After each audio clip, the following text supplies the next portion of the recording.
عليكم ورحمة الله وبركاته. نهاركم مبروك. اليوم جيتكم بواحد جوج المنتجات كيكملوا بعضياتهم، ممتازين ممتازين ممتازين. عندنا هنايا التشقيقه ديال الشعر بالعسل الحر والنباتات ديال الزيوت العطريه، ممتازه وصحيه 100%. هنايا تبعوا معايا هاد النشره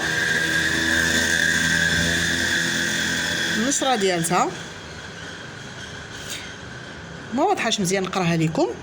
تشقيقة الشعر بعسل النحل والنباتات والزيوت العطرية. وصفة الشعر الأولى لعلاج كل مشاكل الشعر من الجذور حتى الأطراف، من نخبة زيوت الأعشاب الطبية.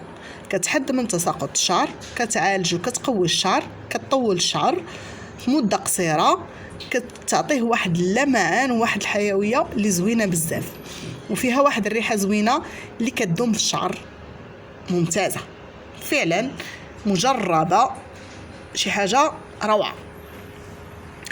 كتستعمل 2 مرات تقريبا في الاسبوع، وكتغسل 3 سوايع 4 كاع وكتغسل.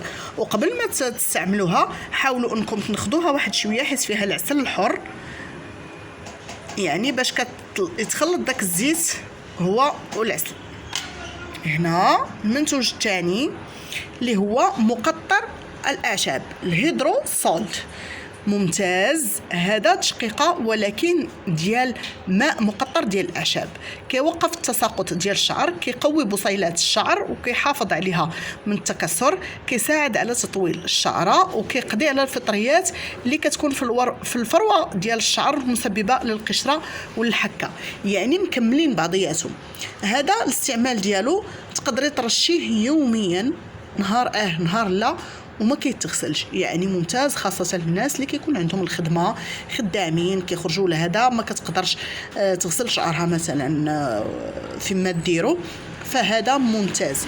وتا الفوائد ديالو راها ممتازه. يعني هاد 2 منتوجات الا كانوا عندك في الدار راك تهنيتي من التساقط ومن جميع المشاكل ديال الشعر ديالك. نتمنى ان شاء الله انكم تاخذوهم وتجربوهم وتعطيونا النتائج من عندكم.